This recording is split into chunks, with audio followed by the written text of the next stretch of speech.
Everyone, my name is Chris Firehawk. I'm with the Baltimore City Department of Planning. I'm the Casino Local Impact Fund Program Manager. I'm happy to invite you and introduce you here to this Q&A session with our grantees and agencies who are receiving funding for the FY27 fiscal year. As FYI, this is being recorded and transcribed and will be put up and made available on YouTube in the coming days. Let's go ahead and get started here. Let's see, can everyone see the slide? No, we can't. Not yet.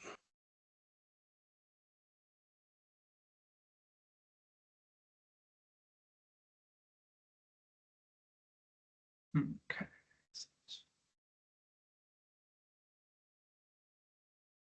Okay.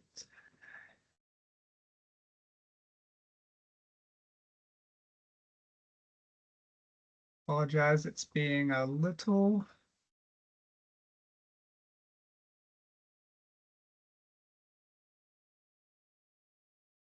weird. Let's try this again.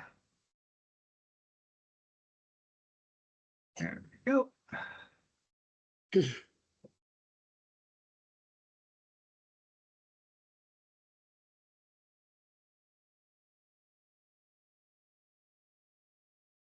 Okay, are we good now? Yes. Yes. Fantastic. Okay. So again, thank you. Welcome you all. Here's our agenda for tonight. We'll just sort of reset where we are, give you all a sneak peek of our new logo. Very exciting. Talk a little bit about spending plan process updates, both some that we've done for this current spending plan, then also for future spending plans. We'll go through each of the programs and projects in this year's spending plan and have conversations with any of the agencies or grantees who are here. And then we'll talk about next steps and then close on out. And what I would like to request for everyone is that when we present programs, we're going to open the floor to questions from the Local Development Council. And then once any of those members have completed their questions or their feedback, we'll then ask for public comment if there's any public members of the public on as well. Any questions about that? No? All right. So working on a new logo and a rebrand. Natalie has been a real superstar in driving that process and engaging with the artist and helping through the revision process, and really appreciate her. We'll present the whole new branding in the January 22nd meeting, and hopefully we'll have some swag by then, but I don't know if it'll happen that quickly. So we want to give you a sneak peek at the logo. So there it is, featuring our historic Hanover Bridge, Vietnam Veterans Memorial Bridge, which definitely symbolizes connecting each other, connecting our neighborhoods, unified and common purpose. And it's nice and pretty simple and should look snazzy. And hopefully we'll have the graphic artist here on the 22nd to present more of the branding, but just want to give you a sneak peek at the logo. Okay. Oops, go back. Okay, so just to again catch us up to where we are, we had a public meeting to present the draft spending plan back on December 8th. We issued a survey to the LDC to record your questions and feedback. And we also offered to receive feedback via email, phone, and through meetings. And then now we are having a Q&A session where I've sent some of the feedback that we've received to the agencies. And about an hour ago, I was able to send the current version of our FY27 project information forms, which is a standardized way to look at each project, the budget, the scope of work, whether they've gotten prior allocations, who else is supporting it, so on and so forth. And so that is where we are in the process. And then on the January 22nd meeting, you all, LDC members, will vote to endorse all or parts of the plan. Okay, let's see. And And actually, then, Chris, I will Yep. actually, yes. Yep, So I let's say did want Nicole. to, actually, if you go back to the the previous slide. So hi, everyone. I'm Nicole Stewart. I'm the Assistant Director here at the Planning Department, and thanks for joining us tonight. So based on our conversation at our prior meeting, as well as some of the internal work that we've been doing here in the Department of Planning, I provide strategic support to both of our local impact aid programs, Park Heights, as well as South Baltimore. And so we, as I've been mentioning, as well as Chris, we've been working to align processes for both those programs. And so we thought that this meeting would just benefit from a couple of minutes of us just talking about some of the first, the framework we've been using for both of these programs to basically align them, as well as make sure that they are efficient, and that the funding that you all are, the LDC members are approving every year, that we have a way in order to be able to speak about the effectiveness. And so first in that framework is around input and feedback, and just broad communication with both the public as well as the LDC members. So as Chris outlined, this was the process this year, and we are always in a constant state of continuous improvement. One of the new items we wanted to mention to this group, an optional meeting with the LDC mid-year to talk about recommendations. So that is outside of what has been this standard process of meeting once the clock starts on the state's process, but we wanted to offer additional opportunities for the LDC members to provide input. So that is something that we will begin to incorporate in next year's process. Next slide.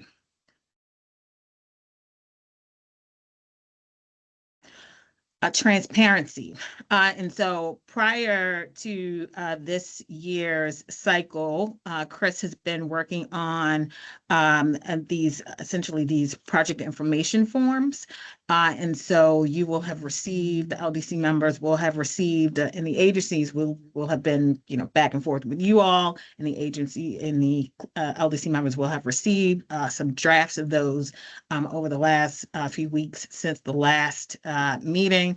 But those were developed in order to be able to provide transparency around all of the different requests that the LDC is considering.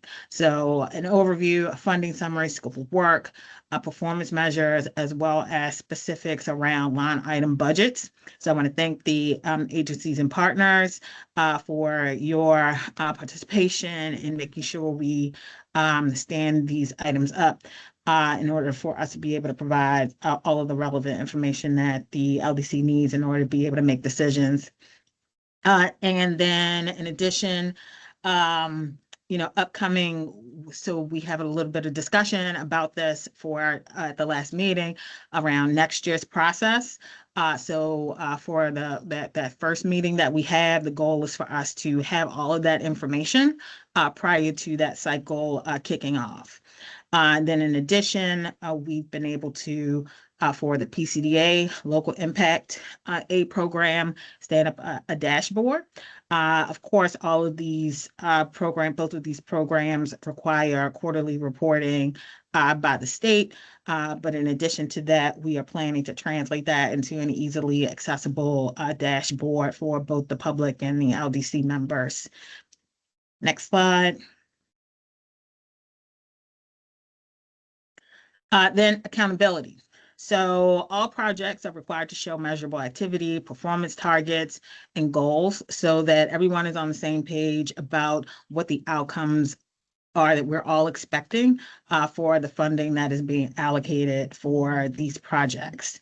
And so the organizations and agencies requesting funding are invited to respond to the feedback as well from this session. And then upcoming, as I mentioned, all of these programs require state quarterly reports. So we are going through a process of revamping what that looks like. And we will be resuming providing those quarterly reports and getting those updated on the DOP website on the LDC page. And it will include both expenditure information and the progress for each project. Next slide. And then lastly, when we talk about impact, it is important for us to first have detailed information about the various types of activities that are being funded, but then also what the performance targets are for those and what the goal is, as well as making sure as a part of those quarterly reports, we are getting information about what the progress is toward those targets. And so we've asked the agencies and the partners who are participating tonight to provide any updates for some of the initial ones that Chris had gathered from them earlier in this process. But we're going back and making sure we have really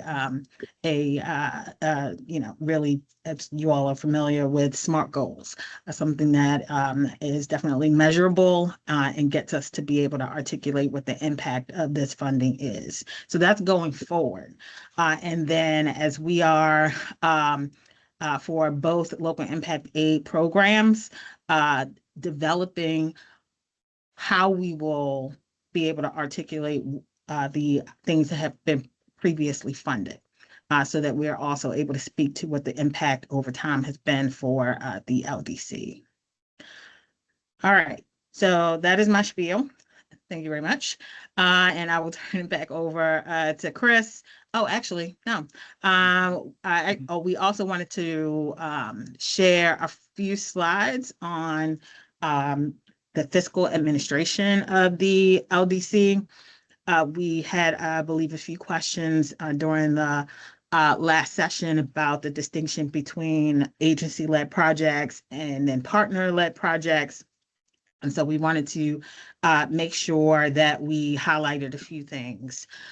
So one, as you all are aware, local impact funds accrue annually as a portion of slot revenue. 50% of that goes directly to South Baltimore Gateway Partnership. And then the rest that the LDC members participate in making recommendations about is allocated to Baltimore City.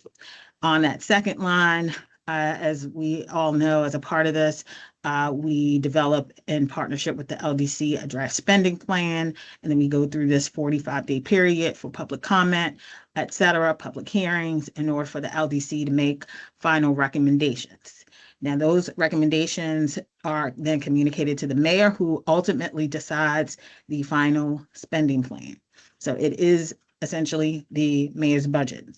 And accordingly, those decisions are then translated into the city budget and appropriated to agencies, either who are then going to lead projects or then either through whatever mechanism that might require, a grant agreement, a contract, et cetera, spend those funds or be in an agreement that those funds then go to a sub-grantee, essentially.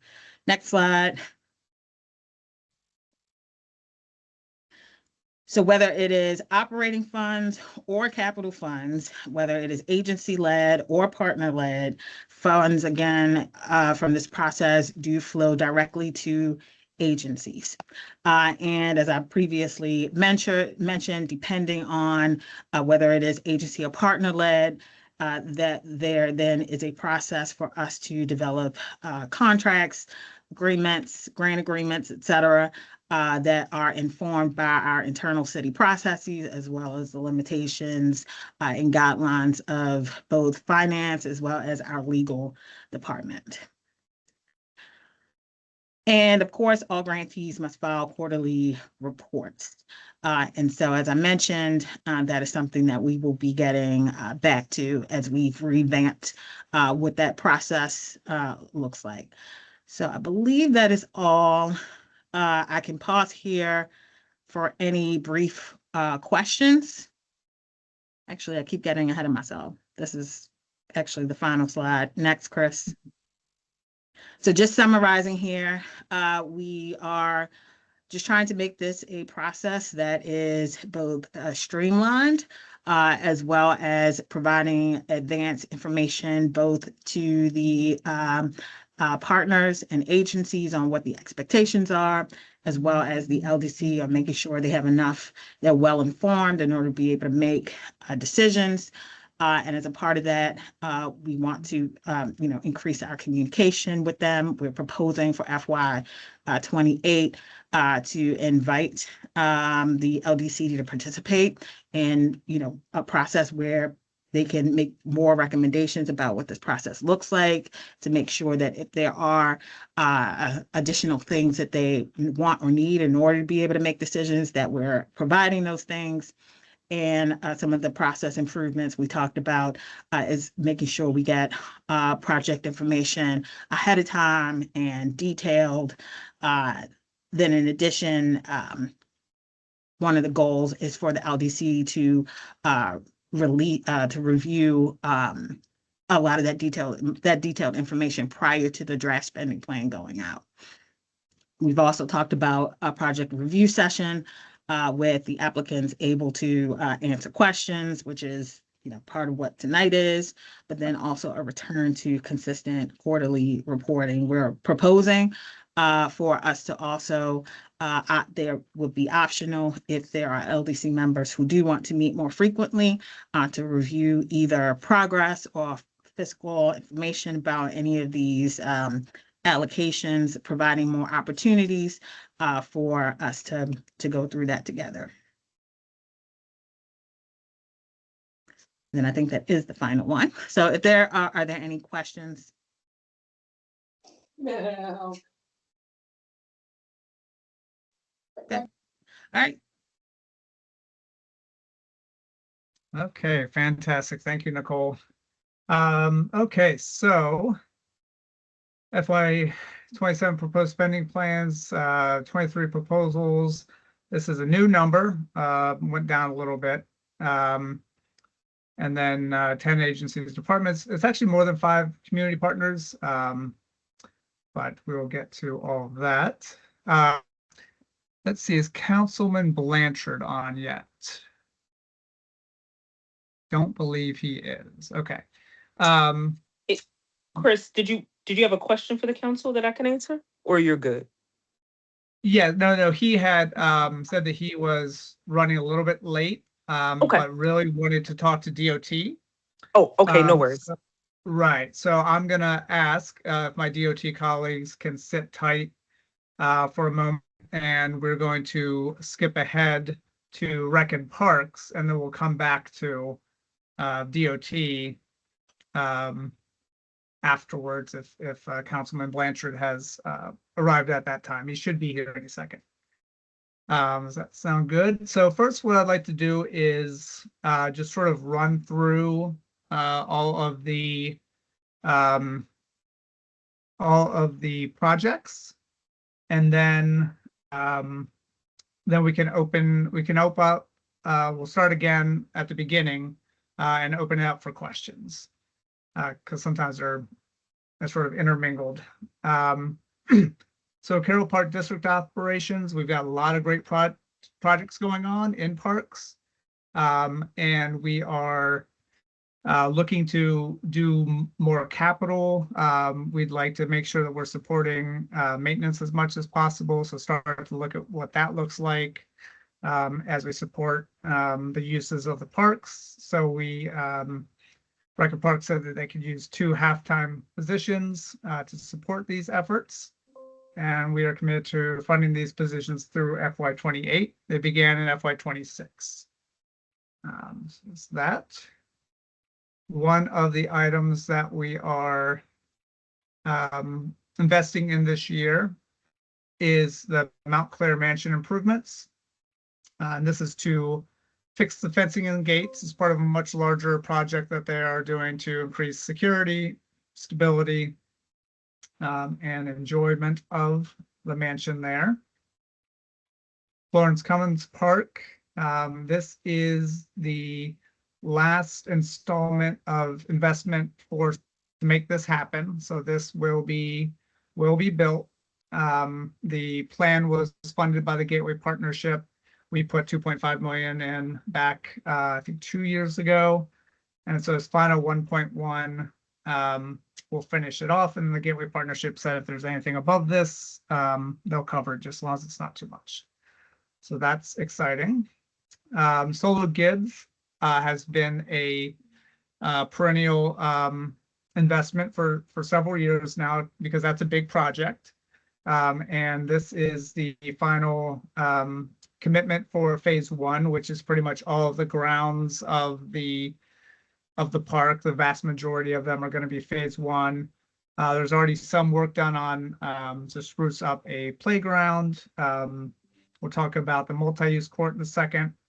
But then this is the basic rundown of that. The multi-sport court. Again, while Solar Gibbs is under renovation, the vast majority of it's not going to be available for use. So they decided to have at least one sports court open. They created a new one on the northwest corner.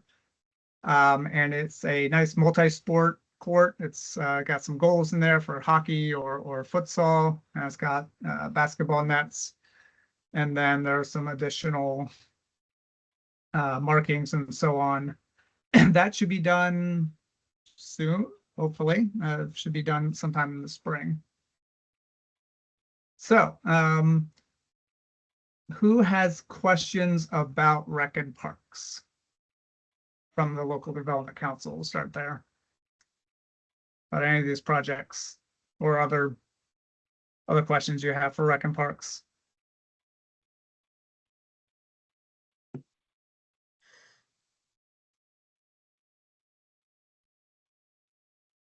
No one? Okay. Anyone from the public? Yes, Lisa.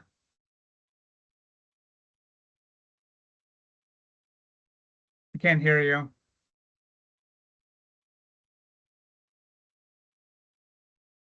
Lisa, I can't hear you if you're trying to speak.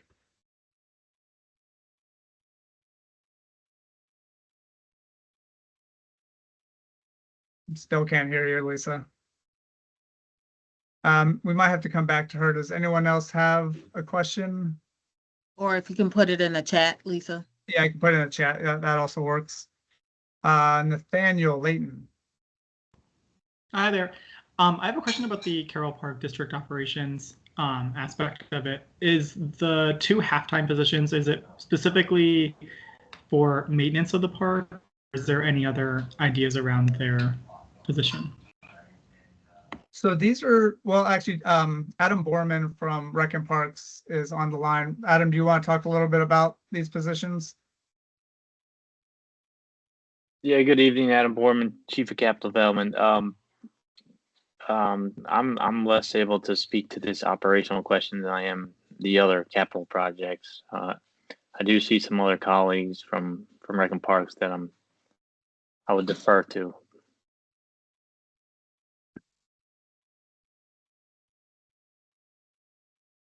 Hey, Adam, it's Tim and everyone else. Again, I hate to do this, but it's probably an Ed Wheeling question, since it's probably park maintenance related, or a Ron Rudisil question. We can probably reach out to them and get answers and follow up. What do you think, Adam? Well, You these know aren't, what? I apologize. I apologize. I didn't read the description thoroughly. okay, I was confused for a second there. Yeah. Okay. So My you are the my person. apologies. Egg on No my worries. face. Anyways, this is for a planner within my division that would be focused on coordination of the Reimagine Middle Branch efforts.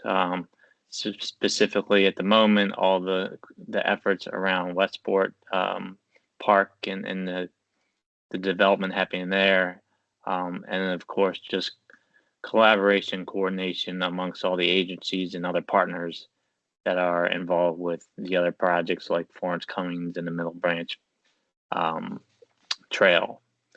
Separately, I am in the process of holding interviews for a deputy position to join me, and this person would be a higher level staff that would be more engaged with the I guess the budgeting and planning for capital projects and things of that nature in the district. Great, thank you. Let's see. Let's see, Lisa's question in the chat was questions around the total development budget or the timeline. Let's see, Adam or Kate, can you speak to that? Sure, I can. Kate Brower, Capital Development, Rec and Parks. Yes, so the development budget is $4 million. And the timeline, we are just have a schematic design, so I don't have the timeline ready for now, but we will be developing that. And I can certainly provide you with that information as soon as we have it.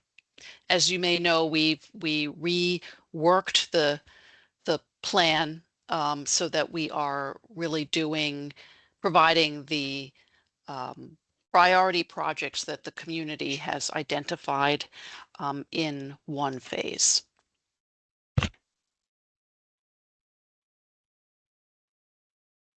Okay, thanks, Kate.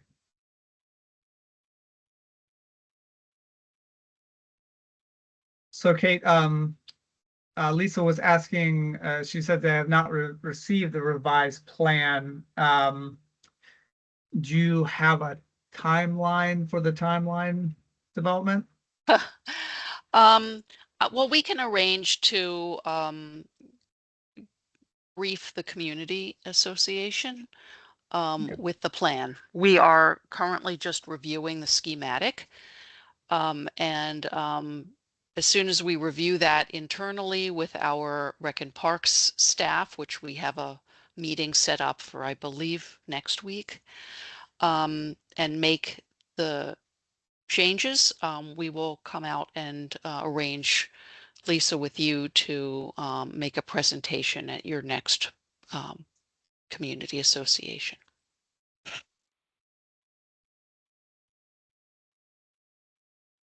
Okay, great. Sounds good. Other questions from LDC or the public for Rec and Parks projects?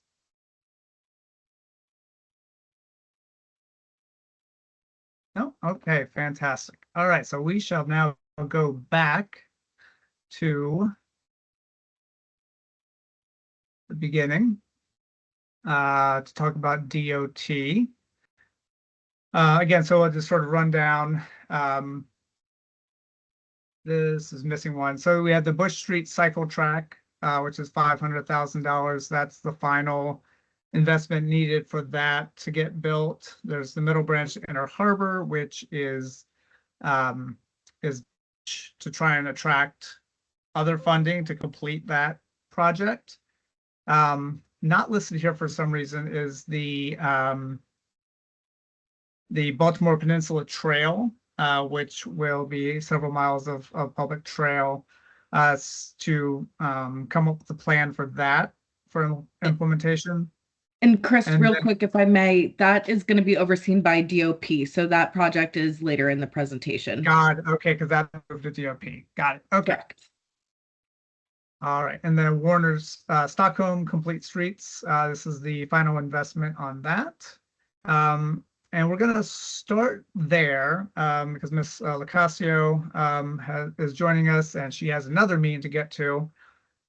So I would just talk about this quickly. I think most people here are familiar with it. But this is a very large scale project that's taking one of the ugliest streets around South Baltimore and turning it into something much nicer that will be a critical part of the Glens Falls Trail and connectivity between Pigtown, Carroll Park, and then over to Federal Hill and some of the other investments we're doing with trails and parks there. Do we have any questions from the local development council?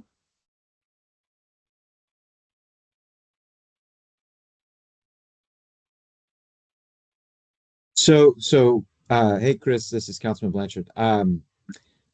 Just to clarify, so with full construction complete, ribbon cutting, all that good stuff by the end of this calendar year is the plan? Yes. Awesome. Okay, just make sure.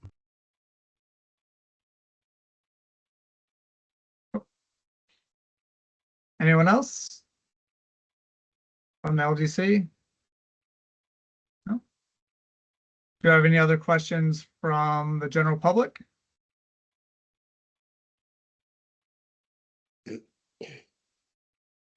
No? Okay. All right, Linda, thank you very much. And we'll Great, thank you. see you later. Okay. Bush Street Cycle Track. Again, this will be to finish off design and construction of a 0.62 mile shared use path. And this has been long promised. People in Pigtown have been waiting for this for quite a while. So it's really great to get this finalized. Does anyone have any questions about Bush Street?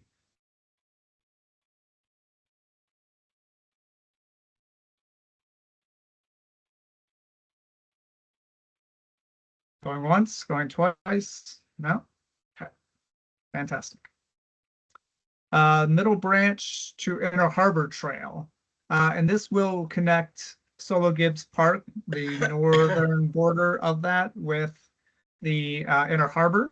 And then you can see if you locate along the right-of-ways, Sharp, Henrietta, Leadenhall, Montgomery, and Light Street. And it's currently advancing to 100% design. And then the CLIF funding will serve as local match to apply for other not just federal grants, but also state and any other grants as well. Any questions about this project? Yep, got some, Chris.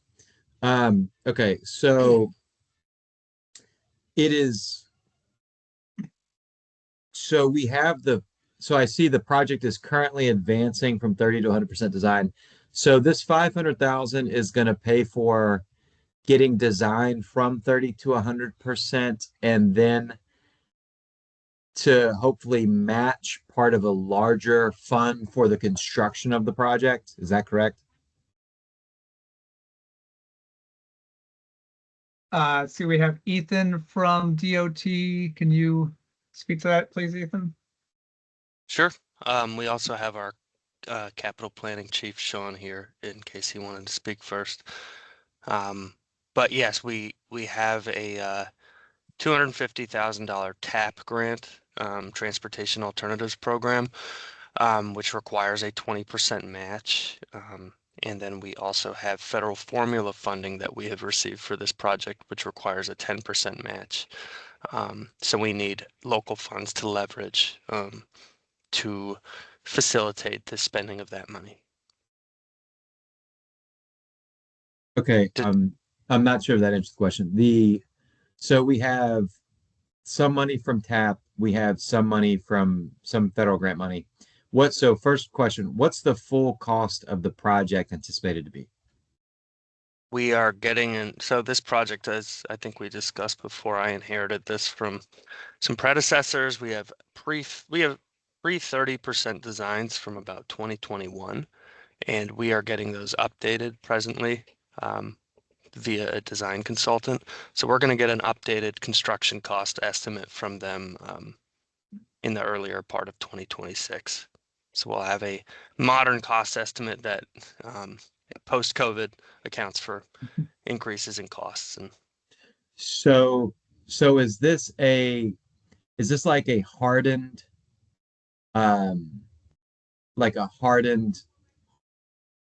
protected bike lane from Solo Gibbs Park to the intersection of Key Highway and Light?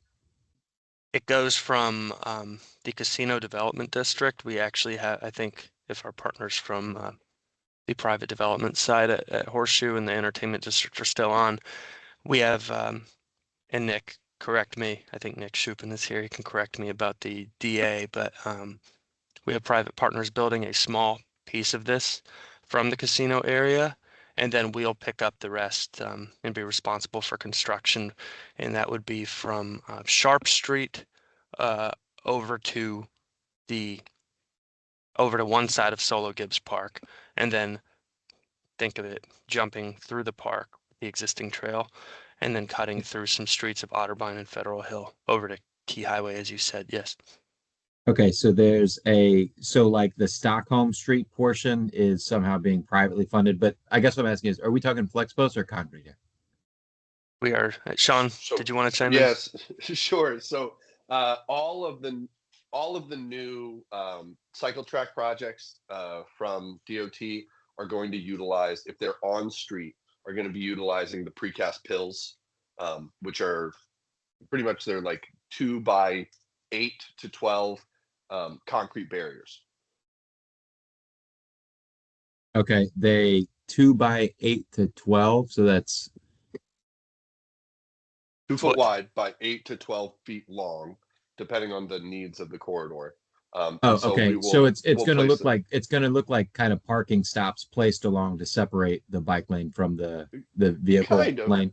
Yeah, Okay. if you're familiar with what DC utilizes for the majority of their bike lanes, it's the same material. Okay. And then so I guess what I'm curious of is like, so we have that like 2 blocks of Short Street south of Solo Gibbs Park, and then we have the 5 or 6 blocks from Solo Gibbs Park to the Inner Harbor. Like, what's the cost driver if we're like matching other grants? I'm just confused as to like how I'm curious as to how the full project is going to cost. Like, if this is a 7-figure project, like where the cost is coming from. So the funds that we've accumulated up to this point are primarily for design. The construction costs are going to be not as big as some of our other big projects. We're not doing any signal work as part of this, so we don't have to, like Councilman, like Washington Street, some of the cost that's associated with that is because we're reconstructing signals and the like. So we're hoping that the construction costs for this, albeit we don't have the estimates yet, will be primarily materials, and then the contractor to do any kind of striping updates, and then laying and installing the materials and the like. So I'm not exactly sure what this is going to look like yet, but we're hoping it's not going to be in the name of, $3 or $4 million. Okay, and then what's the cost of getting from 30 to 100% design? It varies depending on the complexity of project, but for this one, Ethan, do you know how much the contract is looking like right now?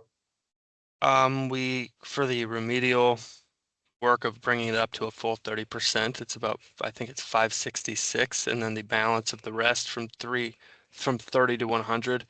I should just say the sum figure is, I think, 1.2 million in consultant costs. Wait.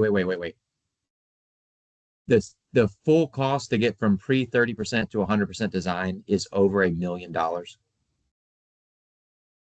Yes. Oh, I,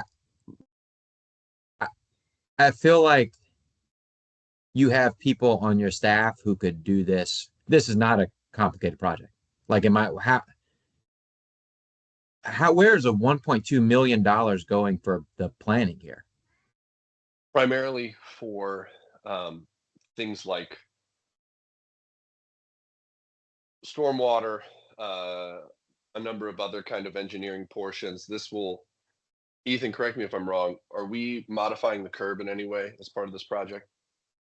If this is to be a separated trail, then yeah, there's stormwater, there's utility, there's a good bit of surveying that needs to be What's the redone. utility? You just said you're putting, you called them pills or whatever, the parking stops.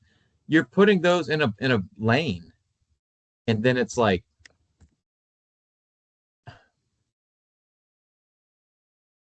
I'm curious as to how DOT would price. Can DOT do, is this a capacity thing?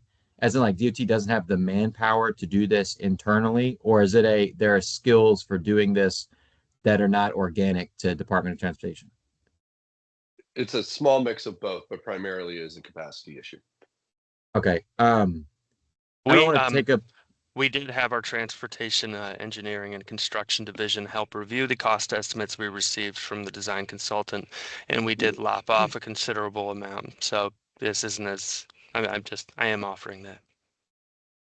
I don't want to take up the meeting for everybody, from everybody else, but I definitely want to have a follow up on this because I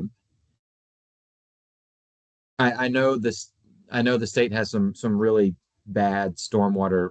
Like, I've seen this with other important projects in the city that become a lot harder and whatnot. But I'm just sort of, I'm not blaming you guys or anybody. I'm just like, this project, the full cost to do the project should be less than what we're having to pay to plan it. And it's not like, I'm just floored because I don't even understand how stormwater is actually being impacted on this project, let alone everything else. So I would really like to have set up a follow-on meeting, not related to this, like not related to where this year's LDC money is going. But I feel like if we want to actually build out the trails network in the city, we need to figure out how to drive down the cost of doing this stuff, because it just costs prohibitive to do something that, like, I actually don't think, and y'all probably don't think, this is not like a mind-blowingly complex project. So yeah, okay. Thank you guys. I'll reach out to schedule a follow-up time. Thank you, Chris. Yep. Thank you, Councilman. All right. Anyone else have any questions about the Middle Branch to Inner Harbor Trail? Going once, going twice. Okay, I think DOT, you are free to stay, but I think you'd rather go get back to your family. So thank you all very much. Appreciate you. And Thank you, Chris. Yep. Okay, and then we shall now move on to Mayor's Office of Children and Family Success, some of my favorite projects, because it's all about kids having fun, and who doesn't love kids having fun, right? So this year, continue funding for St. Veronica's Summer Reading Academy. It's been a very, last 35 years in operation. Very happy to fund that program. They do a lot. They've got some really great volunteers that do a lot of the work, which helps keep the cost down. And they host it at St. Veronica's Church and provide a lot of their facilities for this purpose, and so we're really happy to have them again. Elevate Summer Academy. So this was, if you all remember last year, we said that we had an extra 100 some odd thousand that had been earmarked for another a program that had then subsequently got other funding, but we asked MOCFS if there was still a need, and they said yes, there was, but they wanted to take time to give us a good, strong, this is what we would like to do.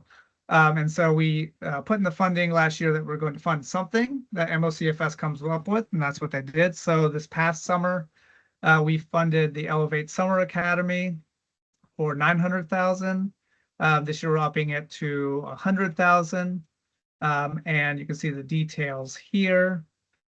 And then the third one that we fund is Summer Head Start, which we've been doing for a very long time. Just expanding that project to serve more children in South Baltimore. Does anyone have any questions about any of those projects, about MOCFS in general? Anything else relevant? Hi, good evening, everyone, and good evening, Chris. Janelle Penny from Mayor's Office of Children and Family Hi, Success. Just as a comment, St. Veronica Summer Academy for FY27 will be 40,000, correct? Oh, you're right. Okay. 40,000. We did up that. Yeah. Okay, Thank perfect. you. All right, thank you. Thank you.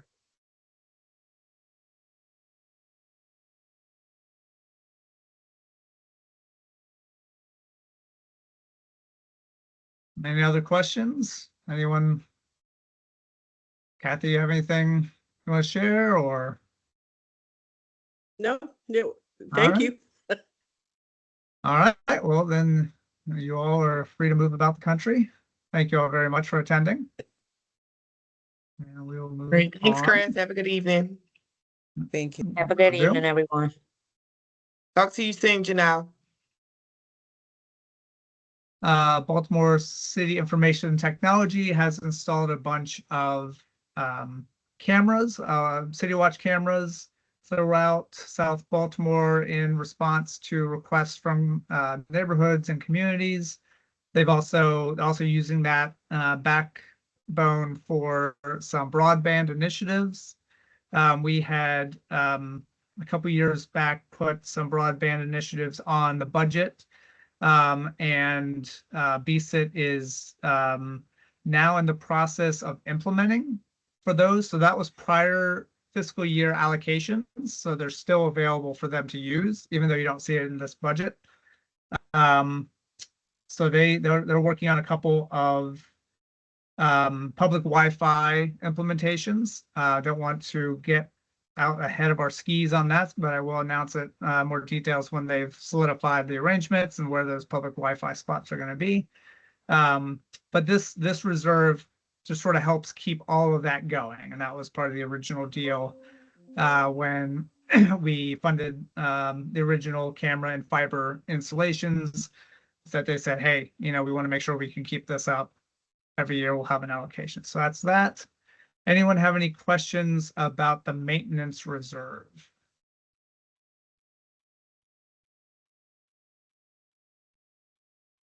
No? Okay. All right, Department of Public Works. For FY27, we continue to have their casino crew that empties trash cans from the corner cans, as long as provides hokey services and also responds to 311 requests, either for when cans get filled up again, as they can tend to do very quickly, or other dirty street and alley responses. They've also been doing some more work in Westport in coordination with the Clean Core team. And we were working on getting you all some more detailed maps and information for tonight. It's not quite ready yet, but I will be sending that out in the next couple of weeks to show you the exact corridors with the exact schedules that they run, because you all had some of those questions about that. Do we have any questions from the LDC about the casino crew?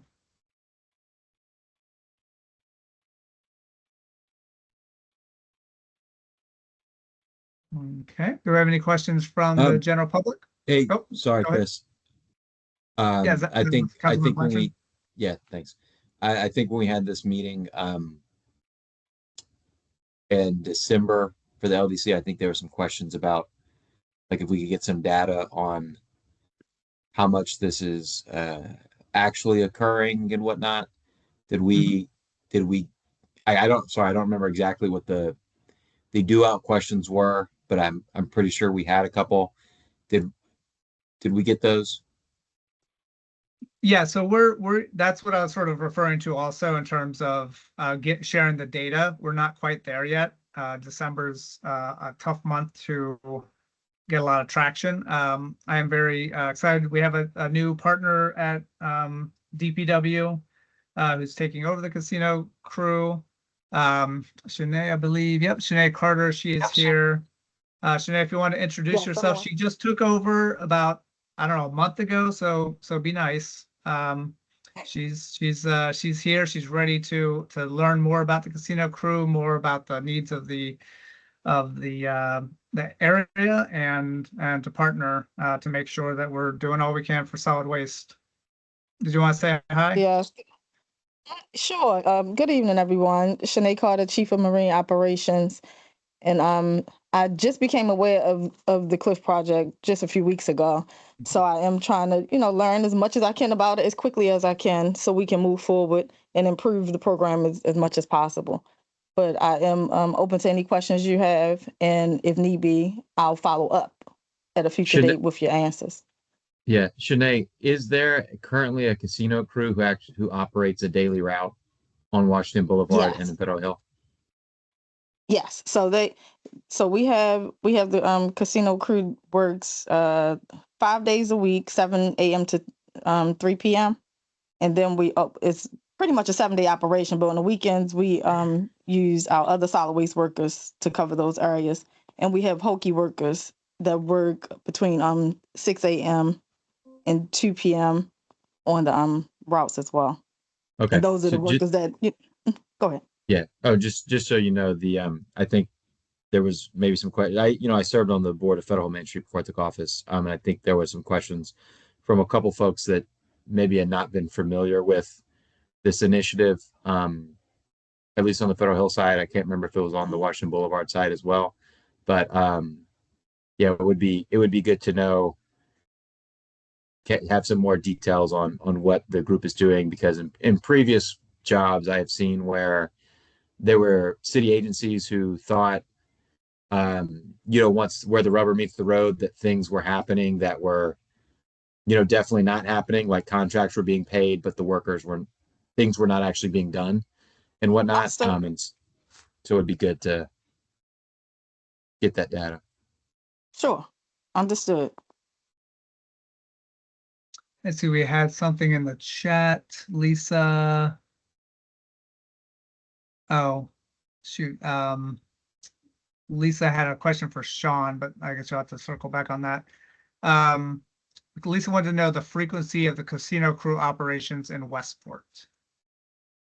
We actually service Westport daily. So in addition to our routes, Monday through Sunday, we service Westport daily because we noticed that there was a need for Westport to be serviced daily, and especially around the light rail areas and the neighboring streets. And it's still 7 a.m. to 3 p.m. All right, thank you. You're welcome. Nathaniel? Hi there. So I actually chair the Planning and Beautification Committee for the citizens of Pigtown. So I'm pretty acutely aware of any cleaning needs on Washington Boulevard.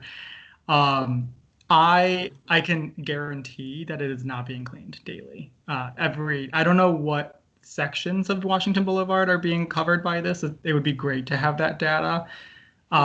Just from my own standpoint, because during our committee meetings, I am bombarded with questions about who is cleaning what and where. So I do know that like Main Street has a cleaner that's cleaning at least the first half. They're supposed to be going all the way down to Bayard, but they are absolutely not. And I know that Carroll Park has their own, section that's cleaning that park. But I know that like the rest of Carroll Park or the rest of Washington Boulevard is definitely not getting hit. on a daily basis, weekly basis. I take pictures of the trash that's building up on the corners and have to send it to South Baltimore Gateway Partnership. Like it's it's pretty bad. So I would love to have the data somehow. Okay, sure. And just to clarify, Shanae, the Hokie workers don't hit every street every day, right? There's a weekly schedule. They only have the gateway. Excuse me. They have the main stretch that they're mainly working on foot, just getting litter out the gutters and things like that. So we have the Right, corner. but they don't do every stretch of road every day, right? They do it like once a week. No, they're there every day, Monday through Friday. They don't work on the weekends, but they are there Okay. Monday through Friday, and they have the exact same route every day. Okay, got it. Let's see, Taylor.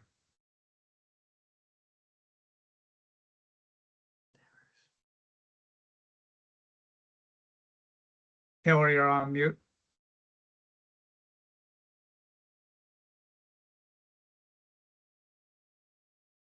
You're still on mute, Taylor.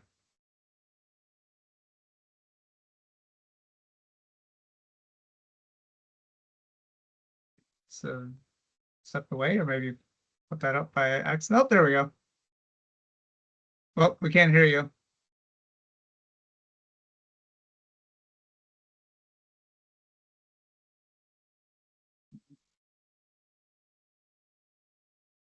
It just showed you unmuting, but we do not hear you. Can you add to the chat? Yeah, I was about to say put it in the. Sorry.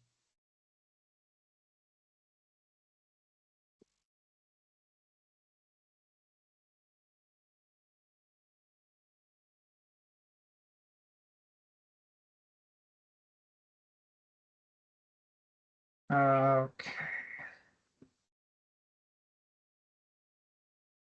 Taylor, if you could text me your question, maybe. I'll put my number in the chat. Just text your question to me. And while we wait for her to do that, does anyone else have any other questions? So I just wanted to just a note for transparency for this group and the public. So between the last meeting and this meeting, we met with the DPW team as Chris outlined. We had hoped to be able to get you guys tonight. However, it will go out in a follow-up. Some maps around what that service area looks like. We also talked with that team about the performance measures, one going back to doing the reporting for FY25. And Chris, remind me, that we, for all of the FY25 projects, which this one had been funded over time, that we are sending out those FY25 reports between now and the 22nd. You can correct me if I'm wrong. The 20th.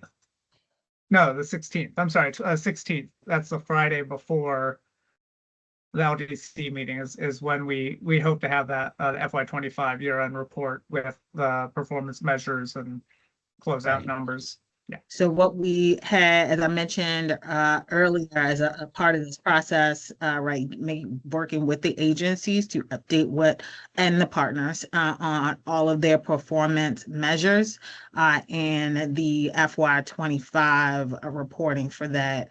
As Chris said, we will be sending to this group on the 16th. And then in addition, we talked about being able to, with that team, being able to drill down, not on the past information, but going forward from this point, being able to drill down on the specific activities of that specific team. We remains to be seen, but I believe we will not be able to do that for the data that they will be providing in that FY25 report, but we did speak with them about that expectation going forward, and we'll work with them on that. Great, thanks. Okay, so Shanae, so Taylor's comment is as leader of Federal Hill Main Street, we get consistent complaints about cleanliness. We have our own 5-day-a-week contract in addition to additional funds to DPW for our area. The use of the money does not seem to be aligned with the results in our district, and we have no cans. Can we get more clarity on this? Have no cans where on the gateway or within the community? I'm not sure what they're speaking of.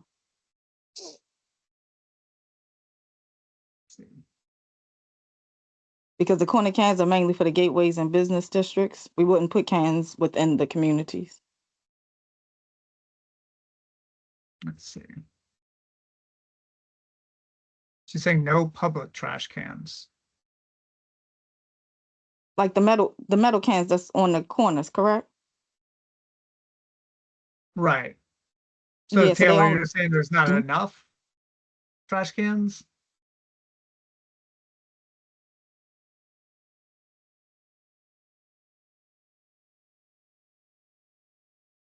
Okay, so she's saying they only have 4 public trash cans. Okay, I would have to speak with her offline to see exactly where she's speaking of where the need is. Okay, So we great. can make sure it meets the criteria. Yeah, I will say briefly that I know that a number of cans in the Main Street footprint were removed. I think this was a couple years ago. And I, not to speak for Taylor, but that might be what she's referring to. It's why would these cans be removed in a very high trafficked, a lot of, both food as well as illegal open containers and whatnot get put in those trash cans. And so it would be good to have if we're paying for the service in that footprint, it would be nice to go back to having a more thorough amount of trash cans. I would guess the thought, and I would agree with that. Okay, and just for my short time being with the operation, the main reason that we remove cans is when they're being abused by the community. So if there's constant household trash dumping, that's when we will remove them. But I'm not certain about those particular ones. But Taylor and I could speak further on it.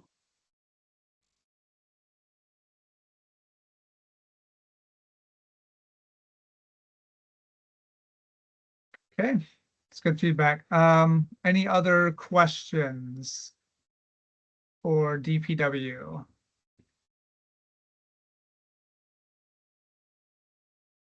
Okay, great. Thank you very much, Shanae. And yeah, we'll follow up and go from there. Yeah, thank you. You're welcome. Okay, moving along. Monzi has the Digital Harbor School-Based Violence Intervention Program. This is, we're entering, I guess, the second year of this. We're in the second year in the of the second year, right. pilot phase. Yeah, so next year, the funding that we're requesting would be to support the first year after the 2-year pilot funding, which would be the 3rd year of the program implementation. Right. Yes, so again, does anyone from the LDC have any questions about this program?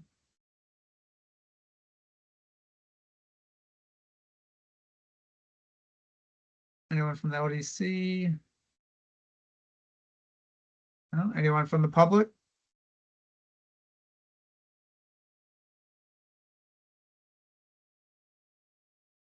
Thank you, Councilman Blanchard. Zach says it's great. Always love to hear that. Anyone else? Going once, going twice. We're going to move along. Thank you so much for joining. I really appreciate you, Chanel. Thank you so much. You have a good night.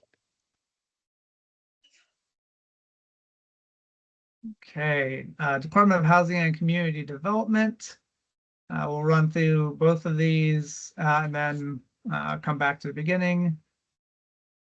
So home repairs and home buying assistance, it is what it sounds like. We're setting aside $500,000, and how it gets split between the two, we're looking to DHCD's guidance on that as they start to look at what the opportunities are for home buying assistance for formerly vacant homes. This is an effort to bolster the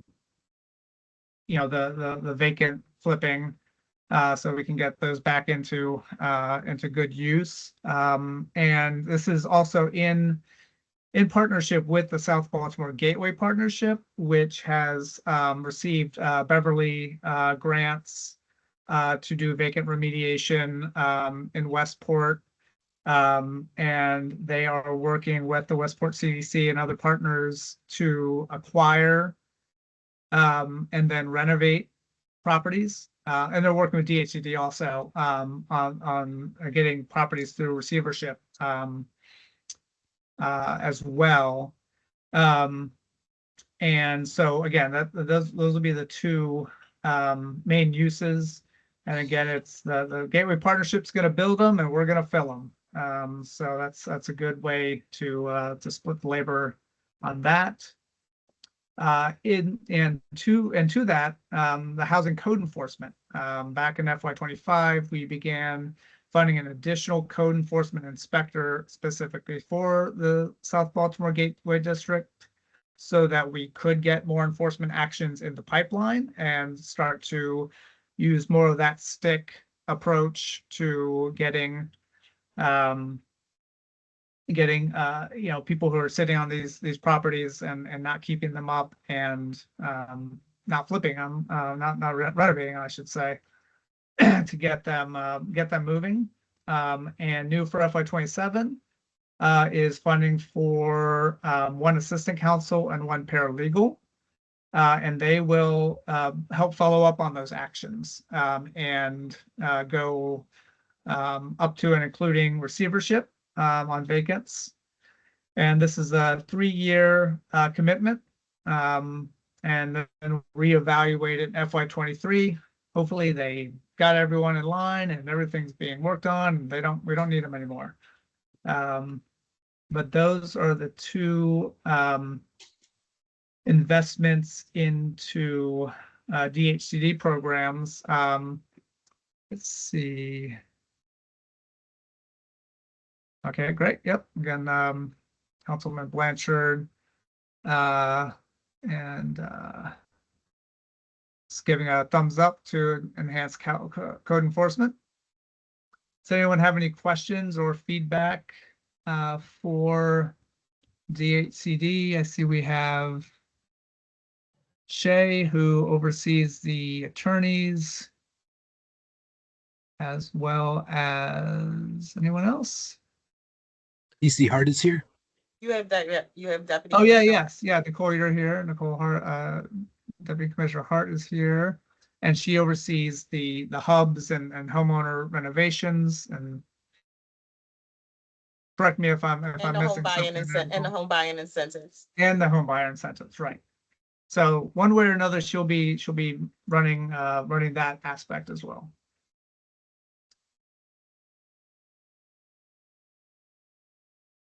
Any questions from the LDC?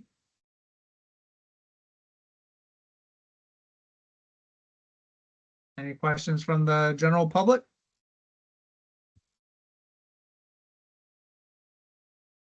Well, go ahead and bank those comp hours and we'll see you later. Thank y'all. Have a good night. Okay. Mayor's Office of Homeless Services. We are continuing to support 2 additional outreach workers for the district. Each, the baseline service would be that there'd be one worker for each of the 10th and 11th districts. This doubles that, so therefore doubles their ability to provide outreach services. I'm going to ask if anyone has any questions, and then I'm also in addition to having some new LDC members, we also have some new partners on our agency side. And so NE Soa, who is the new Director of Emergency Operations for the Mayor's Office of Homeless Services.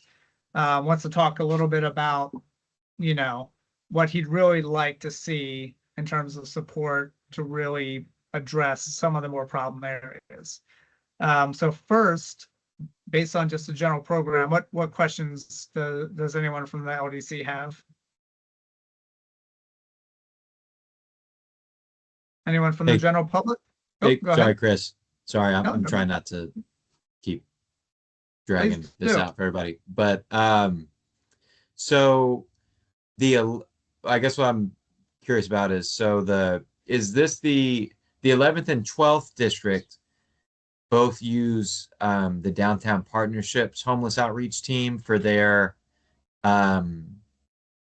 for their homeless outreach, and I believe the 10th district shares a team with maybe the 9th and the 7th.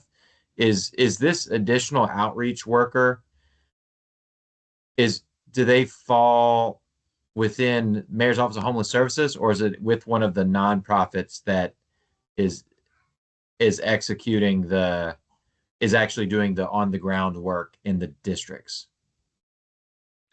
Good question. Well, good evening, everyone. Good question. I can help to answer that. With the downtown partnership footprint, they cover a vast majority of districts 11 and 12. More to the mid and northern portions of that district. The southern portion technically falls outside of their catchment area for homeless outreach. So this particular funding helps to support staff members that are directly employed with the Mayor's Office of Homeless Services. Who's talking right now? I'm sorry, can you repeat that? I'm sorry, who is speaking right now? Oh, I'm sorry. This is Nee. So I'm the Chief of Emergency Operations with the Mayor's Office of Homeless Services, recently onboarded a few months ago. Okay, thank you, Nee. So I just did a ride along with DPOB's homeless outreach team, and like with the team lead and with Mr. Gian over with Gian Franklin and, Street. Yep, absolutely. Yep, and I'm pretty certain. I mean, we went all the way down to like Ford Avenue and everything. I'm pretty certain that he's of the impression that they are doing all of the 11th district. So I would maybe, yes, maybe a follow-up thing, but particularly because I think that area has maybe seen an increase in homelessness and whatnot over the last year. I'd be curious as to how that's getting figured out. And now that with redistricting that the 10th district has a sizable portion of South Baltimore as well, just how that's being, the neighborhoods that make up the physical peninsula. I'd just be curious to know how that's going, and there might be a bit of miscommunication between partners here. I would be happy to have a follow-up conversation, also to include Mr. Dwayne Saunders Sr. He was on the ride along as well. It would be happy to have that follow-up conversation. Absolutely. Awesome. Okay, thank you very much. Great. Any other questions? No? Nee, we don't have a ton of time, but did you want to briefly speak to sort of what you were talking to me about earlier? Absolutely, and I know we have limited time, but overall, and definitely more appropriate space is really just looking at the overall strategy that our office has with as it relates to unhoused individuals across the footprint. I've had an opportunity since I've onboarded, but I've done some previous community work specifically in this area, and being able to lay my own eyes on the light rail area, the new development that's taking place there, working with residents, individuals, as well as families, as well as those that are working through substance treatment as well.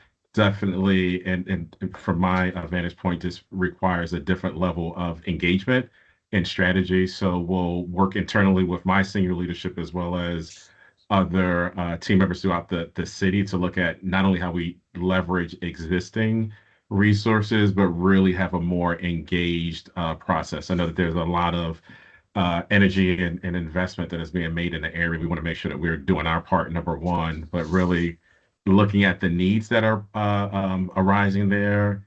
It definitely, in my opinion, requires a different strategy than what we've been doing before or what we're currently doing now. So look forward to having that conversation, looking at some of the data and being able to make decisions, really leveraging the data that we do have. And to that, Lisa asked in the chat, I said MOHS has not been as active recently in Westport as in the past. Can we get data on outreach? You can, yes, we do have data on outreach. Yes, Mrs. Hodges Hyken. Yes.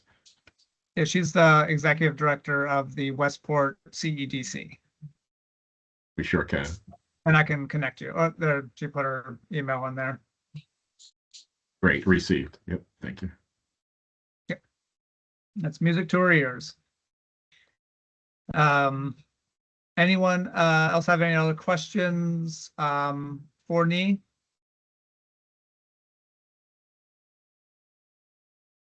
No? All right, well, thank you very much. I'm really thankful that you could attend this evening and look forward to working with you in the future. Likewise, thank you. All right, so moving on. MOED has 3 programs, YouthWorks, the Employment Connection Center on Bush Street, and then they have a fund for job training and individual training accounts, which is also going to be being used for Lyft rides as well. But yeah, again, we'll go through all 3 of them, and then we can circle back and get into detail. So again, YouthWorks, we're upping this back up to 500,000. It had been at that point pre-COVID, and then during and even right after COVID, there was just less demand, but it's gone back up. So they requested that we go back up. So we're doing the 2nd year in a row of doing that. No, not second row. This is the 1st year. And so normally the funding would provide for 120 participants. With the 500,000, it'll be 200 participants.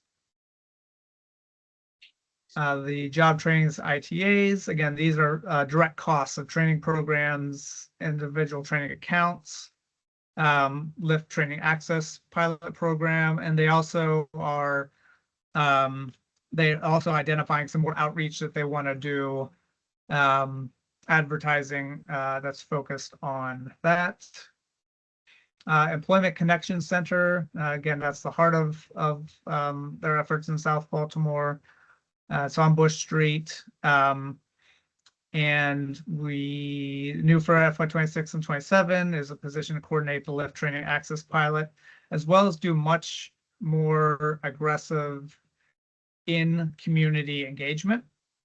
And we are looking to community partners to show what their needs are and how they want to engage, and MOED is looking to really meet that need. And Mark did ask for some slides to talk a little bit about what they're doing and what they're looking to start doing. Let's see, and who wants to take it away?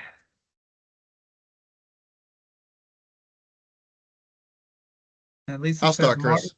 Mark Yep. is very responsive and comes to our office when we ask. Fantastic.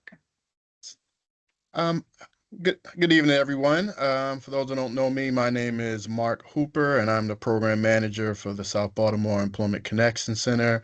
Along with me, who's joining me, is our director for the Mayor's Office of Employment Development, Ms. Mackenzie Garvin, and our senior business service rep, Mr. Bill Carnes. Next slide, Chris.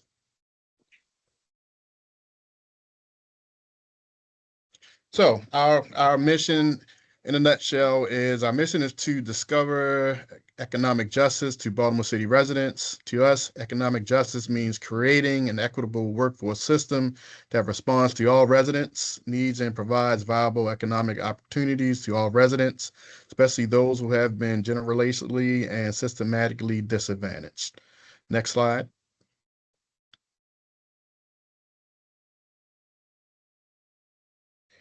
So for those who don't know a lot about the ECC, it was established in 2015 in response to an environmental scan and needs assessment of South Baltimore's casino impact area in conjunction with the South Baltimore Gateway Master Plan.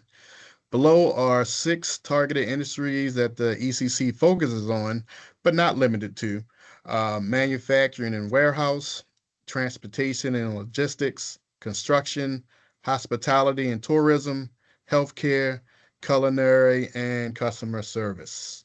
Next slide, Chris. This year, we are excited because we are implementing our ECC rideshare program.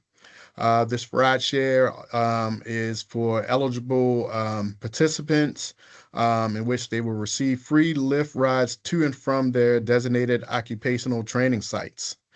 We also will have money allocated for this program for individuals to get to interview sites for their interviews at the employers.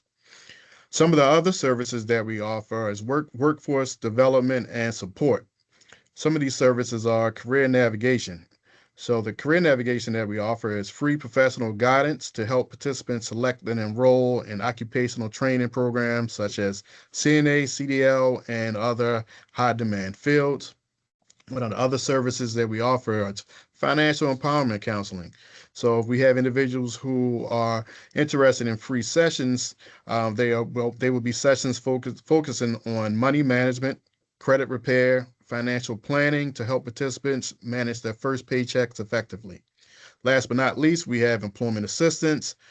This assistance would be active support in seeking employment following the completion of training. Next slide.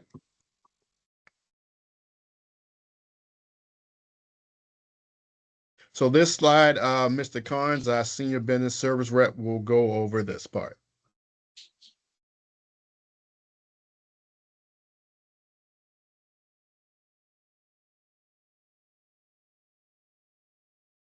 You're on mute, Bill. I knew I was going to do that. How you doing, Chris? So I'm going to keep this kind of brief because I know we're limited on time.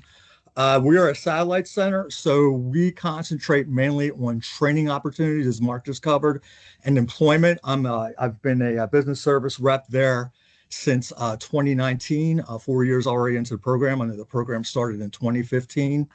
I am pleased to say that during the years of the program that we have met or exceeded our job placement goals. We very much concentrate on vetting our customers. We are not a temp agency. So when someone comes into our center, we are going to try to find out what their needs are. If they're not job ready, we're going to assist them with that. That could be resumes, that could be additional training. And we're having a huge push on training and apprenticeships right now, especially paid ones. Because let's be honest, a lot of people can't afford to go into a training for 8 weeks and not be paid. Now, we are looking for alternatives, especially for different sectors. We just started a training yesterday with the Camden Kitchen Academy. That's through Levy Foods. If anybody's familiar with that, that's the official food caterer for the Orioles and Ravens. And they were having an issue getting really good cooks. So they came to us and offered a paid training for culinary arts, which is very unusual. So we had 10 Baltimore City residents. Most of them were youth, 18 to 24. They started the program yesterday. It's going to be an 8-week program. They're going to be making $21.25 an hour. When they are finished with the program, they will be making $24 to $28. So that's the type of things and programs that we go after. And then on the employment side, I could go on for hours about all the great employers that we work with throughout the city, especially in the South Baltimore area. But I do want to give a shout out to the Horseshoe Casino. 2025 was an extremely difficult year for a lot of people that do workforce development. There wasn't a lot of hiring.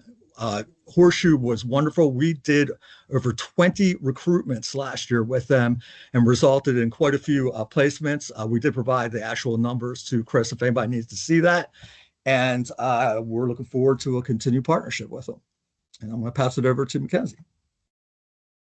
Thank you, Bill and Mark. I don't really have very much more to say. I just sort of wanted to close it with some of the points that both Mark and Bill touched on. When we think about the Employment Connection Center for MOED, we think about it in the same vein as we think about our other American Job Centers. And I think that's really important because there's funding that is attached to this particular initiative, but it's important to think about, because MOED is leading this work, how much other leveraged funding and how much other leveraged staff time there is, because we consider the center a part of our portfolio.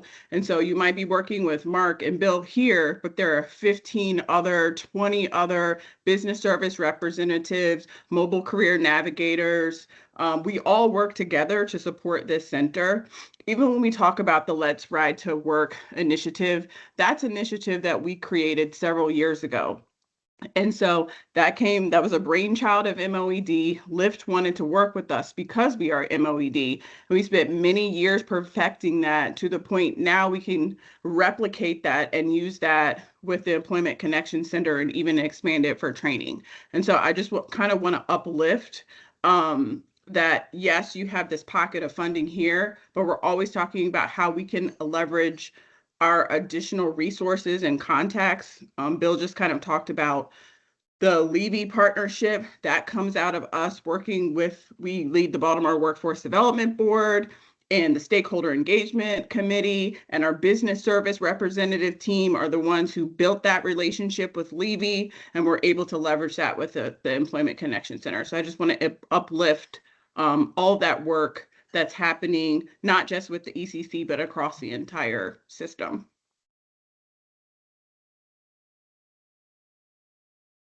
Okay, does anyone have any questions for anyone from MOD? From the LDC, anyone have questions?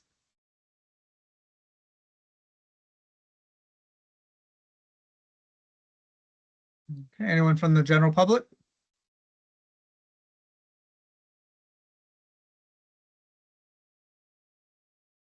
Okay, well, thank you all very much. Appreciate you. And I will see you soon. Okay, moving on. Department of Planning, we have a bunch this year. Let's just go down these one by one since there's so many. We don't want to loop back around again. The Baltimore Greenway Trail, Baltimore Peninsula. So this is a concept level design plan for the waterfront along Baltimore Peninsula. It'll be about 2 mile long trail that's part of the broader Broadway Greenways Trail Network. It was part of the initial discussions when the Port Covington Baltimore Peninsula project was being planned and gotten underway, and certain there were certain requirements for public access, and this trail is one of them. And it called out specifically at that time for CLIF to help fund the plan. And so we are fulfilling that. And we have Claudia from, I'm going to get it wrong. Claudia, can you say the name of the organization you're from? Sure, it's Baltimore Peninsula Partnership. Or Peninsula Partnership, right. And can you just sort of specify your role? Absolutely, yes. I'm the executive director. Yeah, absolutely. Well, the organization role, yeah. Yep. Currently executive director of Baltimore Peninsula Partnership for this concept level design and extension of the Middle Branch plan, specifically working with Brad on that side. Given that we are on the other side of that district, we're coming here for CLIF funding to make this 2.5 mile trail of reality. This project in scope is going to include 2 city parks as well as you can see, public and private property to extend the trail that we want all around the peninsula and to the rest of the city as well. Great. Does anyone have any questions from the LDC about this project?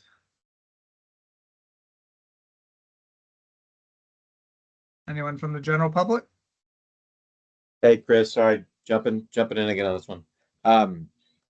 Can someone talk me through the cost here? The what we're spending that money on? I sure can, Councilman. So we are using the exact same development and design team that did the Middle Branch plan.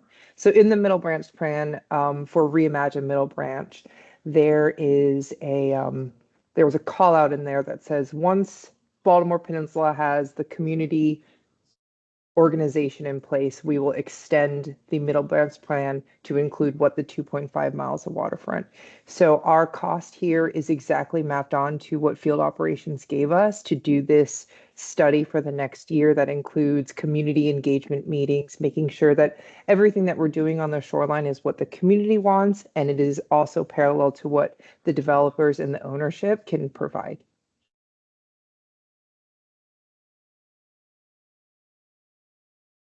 Got it. Thank you. And then, and then Lisa had the question, how does the Sagamore exit affect this project?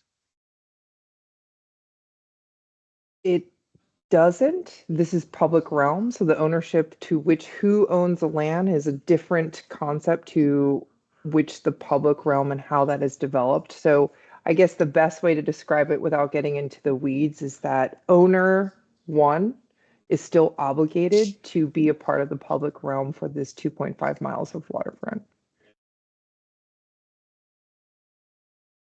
Okay, great. Any other questions? No? All right, great, thank you. Clean Core, in this program runs mainly in Westport, Finance, and St. Paul. The Gateway Partnership also has their own Clean Core team that they fund directly that operates in Pigtown, Carroll Camden, Cherry Hill, and parts of Lakeland. And so we also provide some, since it is a DOP program, we provide some funding to DOP for the oversight as well.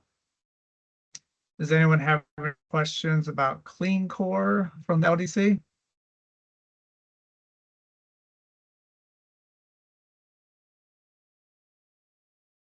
Anyone from the general public?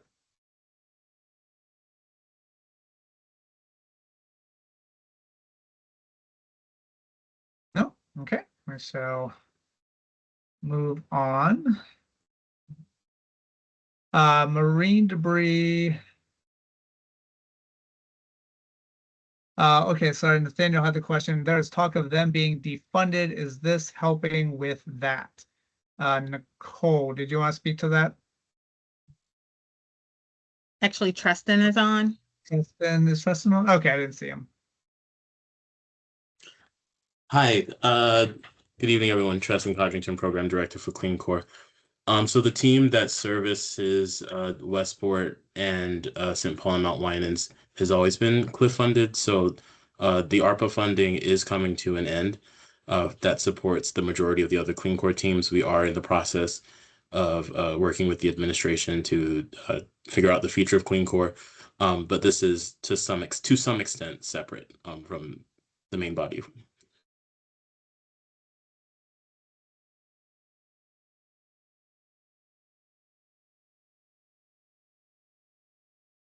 Okay. Oh, Nathaniel says he loves the Oregon Pigtown. Good. Glad to hear it. Any other questions about Clean Core? No. Okay. So we'll move on to marine debris removal and prevention, 550,000. This is a pilot that is replacing the for-profit company that was doing the cleaning in the Middle Branch, which was about 450,000 a year or so. And so this is replacing that with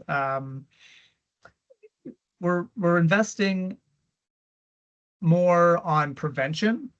Well, I'm gonna let Natalie talk about, because this is Natalie's baby. Yeah. She's been raising. I'm gonna let her talk. Thanks, Chris. Hi, everyone. I'm Natalie Cohen. I'm the Reimagine Middle Branch Resiliency Manager with the Office of Sustainability. So this marine debris program is going to be an expansion on the marine debris removal efforts of the past about 4 years. We are going to be taking a larger systems-wide holistic approach to both preventing and removing the trash that is flowing through stormwater outfalls into the Middle Branch Basin. This will be, and I'm thinking this is going to be higher this first year because we're going to be installing a lot of new interception devices like floating trash booms and trash cages. So it'll be a higher upfront cost, but we will be incorporating a data monitoring protocol so that we can actually start to track exactly where the marine debris and the single-use plastics majority are going to be flowing. And hopefully connections to MOED and other workforce development programs like Grow Home. And so this had been managed by DPW, but we're trying something new for this pilot, and the Office of Sustainability will be the lead, but we'll be working very closely with DPW. So we're going to be doing a little interagency marine debris removal in the Middle Branch.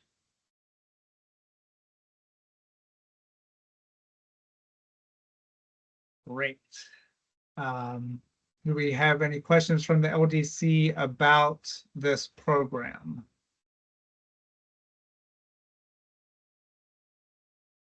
Any questions from the public? Okay, moving on. Reimagine Middle Branch initiatives. This is basically Natalie. And then salary, benefits, travel, all that fun stuff. And then some events as well. Natalie, do you want to talk a little bit about those? Of course, yeah. So we're planning to host a lot of events in the Middle Branch area and the South Baltimore Gateway area this upcoming year. So the annual Sustainability Open House, which has taken place in the South Baltimore Gateway for the past 2 years, will be returning for a third, and we're going to make it bigger and better than ever. We're aiming to have over 50 agencies and community partners there tabling. We'll have interactive educational activities for children. And in the past, we've gathered, roughly around 200 community members come out for the day. And we're hoping to increase those numbers. And then we'll also be working with the Green Network coordinator, Danielle, who's also in DOP, who hosts parking day events. So she's working with BCRP and BCPS to engage Baltimore schools to take over the parking lot for the day and turn them into playful community spaces and a lot of hands-on learning and all that good stuff. And so we're setting out with just the parking day events alone, like hopefully around 2,000 students and youth will participate in the open house. We're aiming for about 300 people as well. Great. Any questions about the events or Natalie?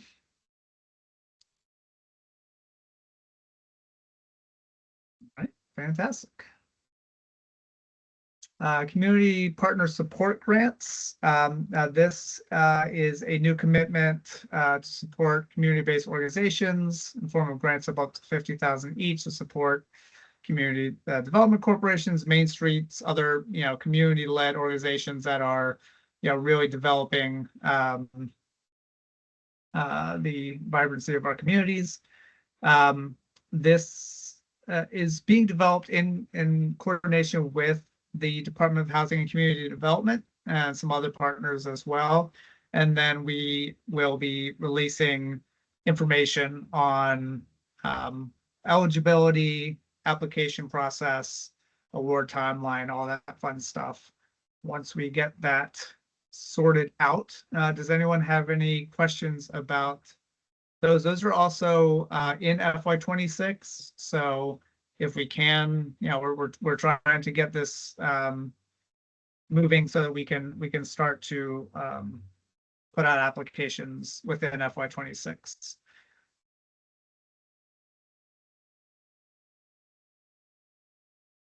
Questions from the LDC, general public? No, okay.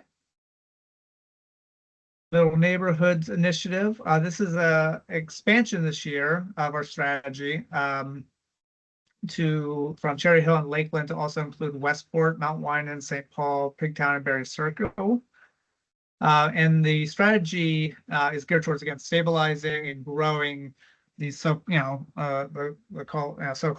middle neighborhoods that are not quite thriving, but are still in a good place to build that way. Let's see. Does anyone have any questions about middle neighborhoods? We have Bob Pippick, who's the executive director of Healthy Neighborhoods, on the line, as well as Kuda, who is our neighborhood coordinator. Yeah, what's the criteria for a middle neighborhood, or for a neighborhood to be potentially eligible for middle neighborhood support? I will let Bob answer that.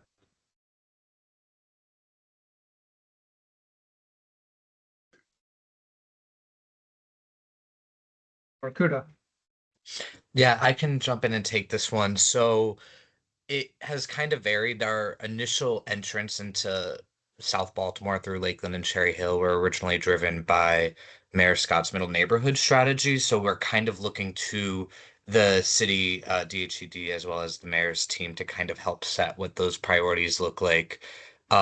We have a further process of how we internally define middle neighborhoods, but that also has to do with some of the different loan products and other offerings we're able to bring to communities as well.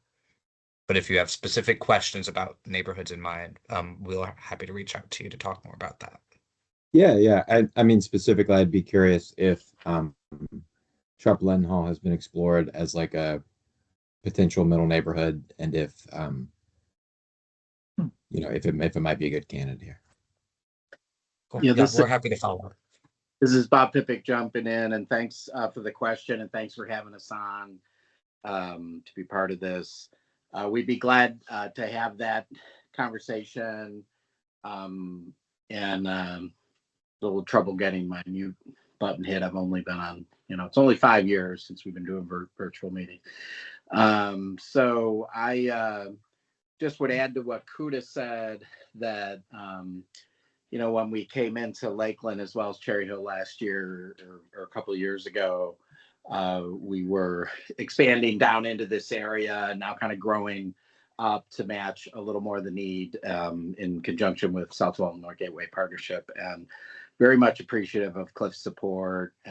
Also, this is a piece of a citywide strategy that gets city CIP funding for the majority of it and has for many years. And so, bringing in the CLIF resources, allowing us to come into this part of the city has been great. So appreciate it. Yeah, maybe it's a follow-on conversation. Maybe it's something to explore for the FY28 budget. But I know that Sharp Leadenhall has, it's not in the bottom quartile.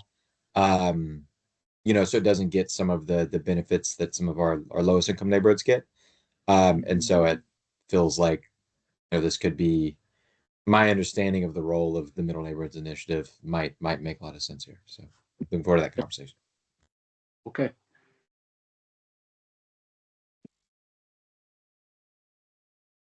Let's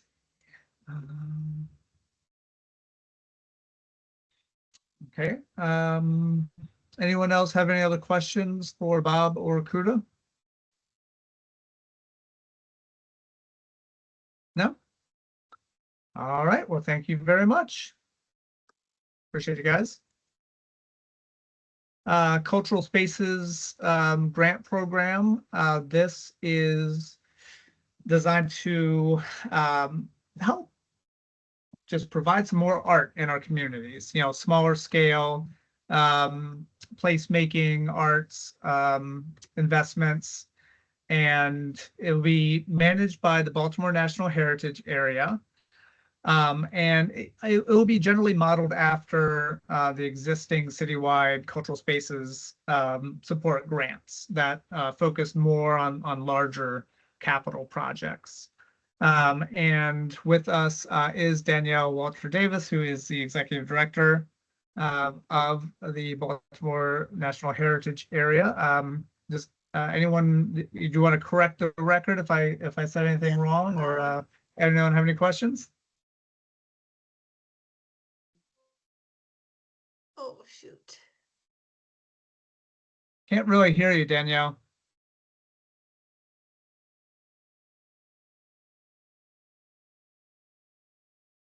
Yeah, we can't hear you.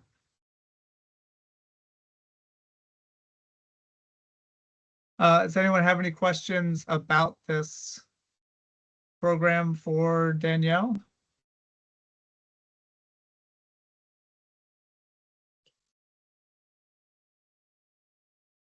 Okay, well, I guess it's not that bad that she can't speak then. All right, well, thank you very much, Danielle, for attending, and look forward to working with you on this. This is also one of those situations where, to Nicole's point earlier, we're trying to find ways for the LDC to be more involved if you want to be. And so being on the review committee for this program is something that we'll find a way to invite LDC members to participate in. Environmental Education Initiative. Natalie, would you like to take the lead on this? I believe we have Swati on from the aquarium, actually. Well, Swati is there. Okay, I did not see her.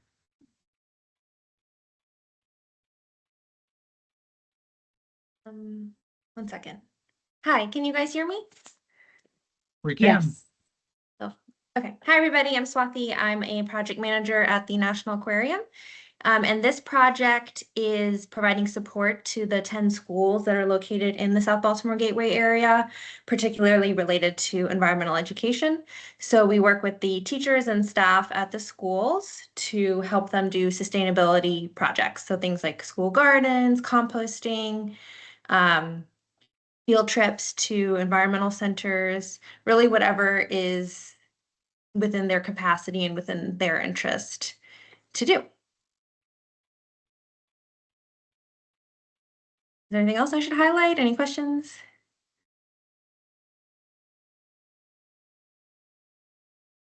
Any questions for Swati?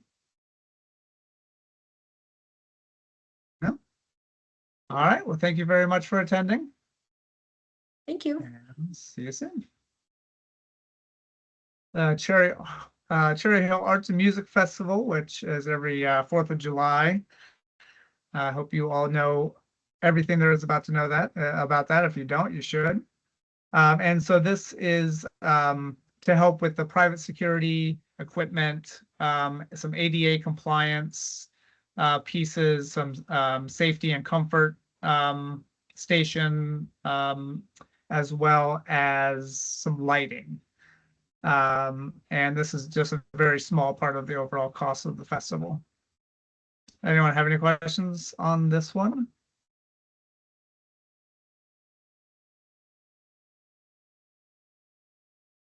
No? All right. Moving along. The Harbor Hospital Produce Prescription Program. This is, I believe we're going into this third year or second or third year of this program. And this is addresses food insecurity, but also, food as medicine, and making sure that individuals with chronic diseases understand the roles that food plays in their symptoms and the progression of those diseases. It's been a very popular program so far. I've met a couple of people who have done it, and they were just loved it. So it was really great. I don't believe anyone from Harbor is on, but if you have any questions, I can certainly try and answer them. And this is Luke Carlson here from MedStar Harbor Hospital. Okay, great. Happy to answer any questions.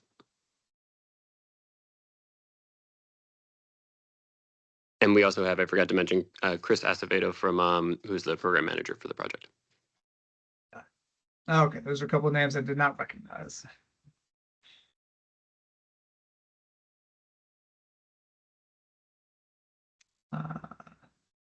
See, Lisa says we do not have engagement in Westport. Do you want to talk a little bit about how you enroll participants?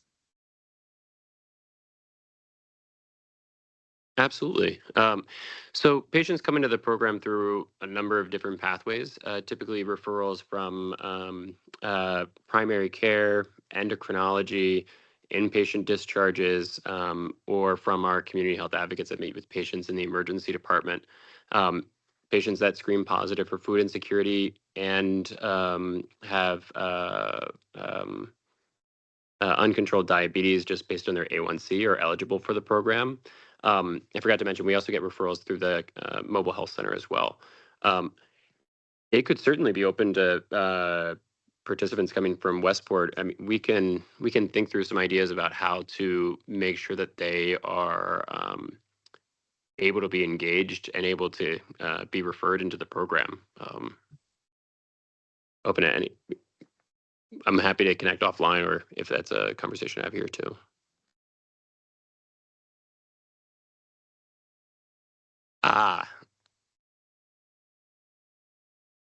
Let's connect offline and see if there's a way that, yeah, I'll take your me and Chris can reach out to you and try to figure out a way to get those clients, get those patients there, or the residents there. Yes, if they need to go to a doctor, because it is a clinical program, and so the referral has to go through, our dietitians work in tandem with a provider to provide them the service. And so they have to go through a doctor, but we can find a way to either, maybe there's a way that we can do some screening day with the mobile health center, or take advantage of Uber Health to get clients, patients, residents down to the mobile health center. I mean, excuse me, down to the FoodRx clinic. Great. Thanks, Lisa. Any other questions? All right, well, we will move right along. Thank you very much for attending. The Horseshoe Security Support. Again, this is the second year of a 6-year agreement. And this replaces prior annual allocations that typically went directly to the Southern District. And those were between 1 million and 2.5 million, which, we decided was not a good investment. We can find some different way to do this. And so we replaced it with the Horseshoe Security Support. And that is the end of our presentation, right on time. So if anyone has any other questions, please. Oh, let's see. Oh, okay, right. Yeah, so Danielle was reminding me that Shanti is the ED, not Danielle. Danielle just runs the place, and she lets Shanti have her title. Any other question? I'm just kidding. Any other questions, feedback, requests?